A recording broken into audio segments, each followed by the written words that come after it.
everyone, nice to meet you here. During today's short lecture, I will briefly explain about the structure and functions of our endocrine system. Endocrine system consists of different glands which are located in different areas of the body to help to produce certain hormones to maintain important body functions. So during today's lecture, I will introduce those important glands and hormones and then discuss about what function they have for the body. So let's talk from the head to the toe. Now, firstly, think about our brain. Inside the brain, there are certain areas which could produce important hormones. Now, firstly, there's a region called the pineal gland. Pineal gland is a gland located in the brain which can produce melatonin to keep a good wake and sleep cycle for people. We know that normally we need like the 7 to 10 hours of sleep every day, and we always wake up in the morning when the sun rises and fall asleep at nighttime when the sun falls down. So melatonin helps the people to maintain this good wake and sleep cycle and always help us to maintain enough hours of sleep. So this one is important. Another region in the brain is also in the middle part of the brain. Now this section underneath pineal gland, now this section is called the hypothalamus. Hypothalamus is a very important region. It actually sends the signals from the external environment and then send the command to the body to tell the body to produce certain hormones to react to these situations. So hypothalamus itself also can produce some hormones. For example, it can produce ADH, which is called the antidiuretic hormone. Antidiuretic hormone can help the body to conserve fluid and increase the blood volume, increase your blood pressure. So whenever you get dehydrated and your blood pressure will drop down, then the hypothalamus will sense this change and then immediately release antidiuretic hormone to prevent the blood loss, to increase the blood pressure and conserve the fluid inside your blood, and reduce the urine output and to make the kidneys produce less urine and reabsorb those water back to your blood. So this ADH is directly produced by the hypothalamus. And also hypothalamus also produces another important hormone which is called the oxytocin. Oxytocin is a very important female reproductive system hormone. It helps the woman to helps a woman to have a proper delivery. Now, when the woman is delivering baby, the uterus needs to be contracted to properly deliver the baby. So the oxytocin can help with the whole labor process by maintaining a good uterus contraction. And also, after the baby is delivered, now the woman needs to feed the milk to the baby. So oxytocin also can help the breast to produce milk to help with feeding. Now, so this is hypothalamus. Now hypothalamus, now like I said, it's a boss. So it actually receives signal from environment and then send command. Now firstly, normally hypothalamus send the first command to a gland located underneath it. It's called which is called the pituitary gland. So hypothalamus firstly tell the pituitary gland, and then pituitary gland will after it receives the signal from the hypothalamus, it will then release all different types of the hormone to maintain the body function, and it also release some like stimulating hormone, and those stimulating hormone could stimulate other glands in the body to produce certain hormones to react to different kind of situations. Now pituitary gland produce a lot of hormones. Firstly, it produces ATCH. Now ATCH is a hormone which can regulate the cortisol production. Cortisol is a very important hormone. And cortisol is normally produced by the adrenal gland, which is located on the top of your kidney.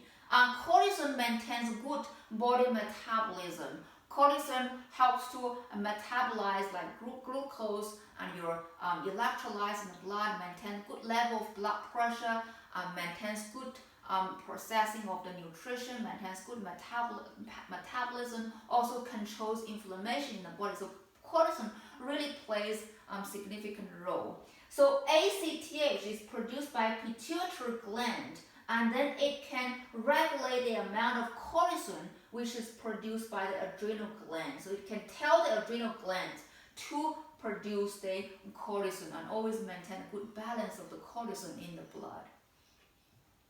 Pituitary gland also can produce some hormone called the PRL, prolactin. Now, prolactin hormone, now this hormone is similar to oxytocin, so it mainly helps women to produce milk from the breast tissue to help with feeding the baby.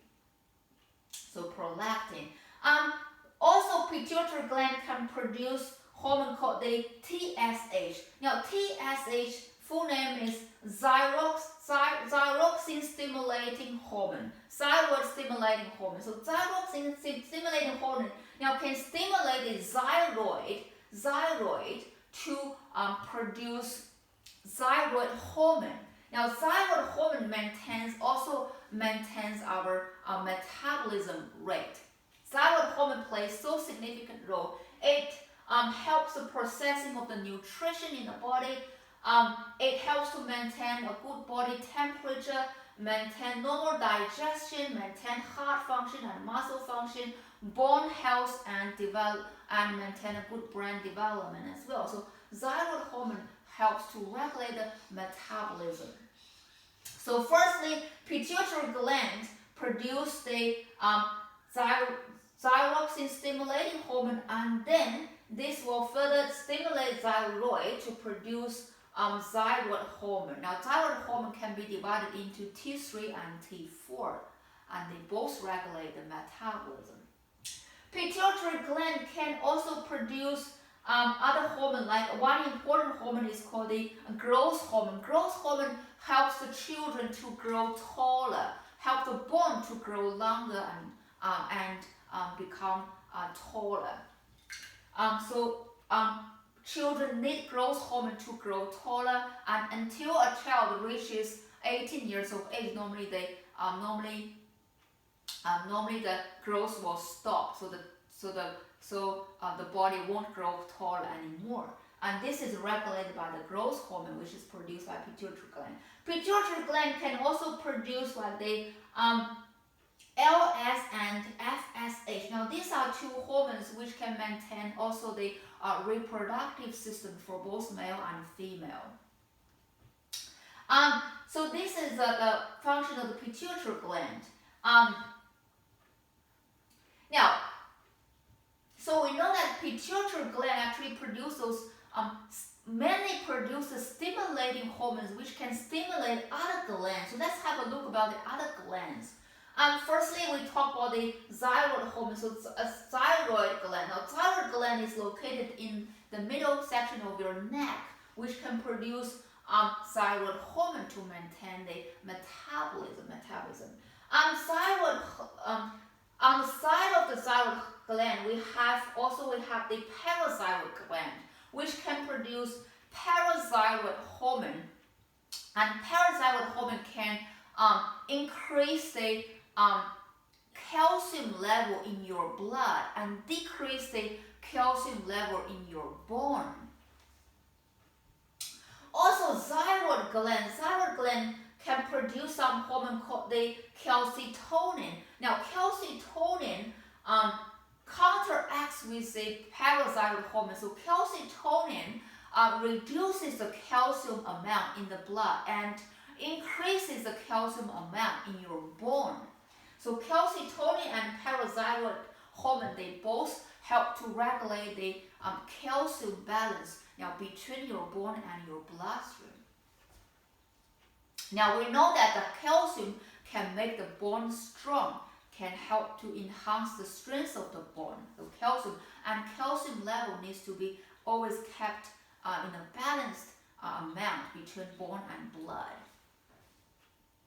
Now this hormones really play an important role. Now go down. Now on your chest, upper chest area. Now we have this gland which is called the thymus. Thymus can produce some hormone called the thymosin.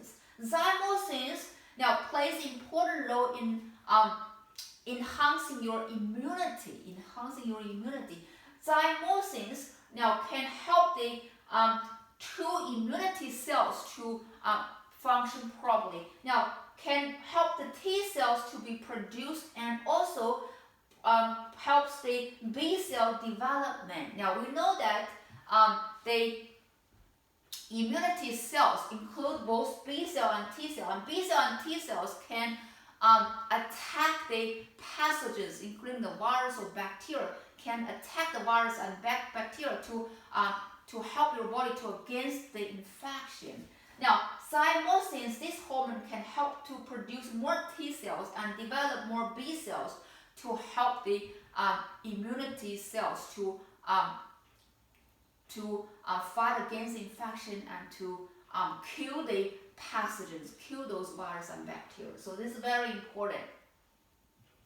And then we go down. Now, we know that now in our stomach, stomach also produce like some stomach fluids now, which is called the gastrics. Now, gastric fluid, they can help with the digestion. And also there's a very important gland which is located to the back of your stomach, which is called the pancreas. Pancreas can produce two hormones, including insulin and glucagon. Insulin can reduce your blood sugar level, and glucagon can increase your blood sugar level. So insulin and glucagon always regulate your sugar level to maintain a good blood glucose amount.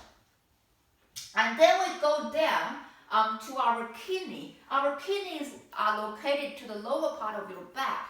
And then on the top of your kidney, there's a gland called adrenal gland. Now, previously we said adrenal gland can produce the cortisol, and it can also produce adrenaline and aldosterone. Now, we know that cortisol helps to maintain good metabolism, helps to process nutrition, maintains good blood pressure, also helps to metabolize glucose, proteins, those nutrients, and helps to balance the electrolytes in the blood, maintains good water level, and that's cortisol. And then adrenal gland can produce adrenaline. Adrenaline helps the body to react to these emergency situations. So when when you are facing like really stressful conditions, adrenaline will be produced more, and adrenaline helps your heart to pump harder, to beat faster, to supply more blood. Adrenaline also help your airway to dilate, to ease the breathing. Adrenaline also can increase the glucose amount in the blood to provide more energy. Adrenal gland can also produce aldosterone. Aldosterone is another hormone which can increase your sodium and water level in the blood. So to conserve enough sodium and reabsorb water from your kidneys. So aldosterone actually have the similar function with antidiuretic hormone, but they're produced by different glands. Remember, aldosterone is produced by adrenal gland, and ADH is produced by the hypothalamus. And aldosterone not only conserve water amount, but also helps to reabsorb sodium, the sodium. Now, whenever your body loses more sodium, loses more water, aldosterone will be produced more to help to reserve this sodium and water. Then we go down to the reproductive system. Now, we have like both male and female reproductive system. Now, for female, this is the female reproductive system. For female, now, the ovary we know that ovary helps to produce the eggs. Now the ovaries produce a very important hormone, which is called the estrogen. Estrogen helps the female to grow the reproductive organs, like they helps to maintain good growth of the uterus, the breast, to help to maintain good development of the reproductive organs. Now, estrogen can also maintain good bone health. It can prevent the loss of calcium. It can reserve the calcium in the bone. It can also help the female to maintain a regular menstruation cycle. The menstrual cycle can be properly maintained. And estrogen can help to grow breast tissues. So that's estrogen's function. Also, another female hormone is called the progesterone. Progesterone mainly helps the woman to maintain a good pregnancy period, to help the pregnancy to be processed nicely. It helps the endometrium, which is the lining of the uterus, to become thicker when the egg is fertilized, to help the fertilized egg to properly develop into the baby, to help the pregnancy to process smoothly. That's progesterone. It can also maintain a good menstrual cycle for the female. Now, for the male, will produce. There's the organ called testes. Testes will produce the testosterone. Testosterone is a male hormone which can help with the growth of the male reproductive system organs. It can help the men to maintain a strong muscle and strong bone, to help with the bone and muscle strength. It can help the male can help male to actually grow taller. So normally male are taller than female because they have this testosterone. And it can help the bone to grow longer. It can also help the male to maintain the normal voice. So male and female voice are different because male have this testosterone to help to maintain a lower voice. So these are some important hormones actually produced by different glands. I hope now this little lecture could help you to have like a basic understanding about each gland's function. Thank you.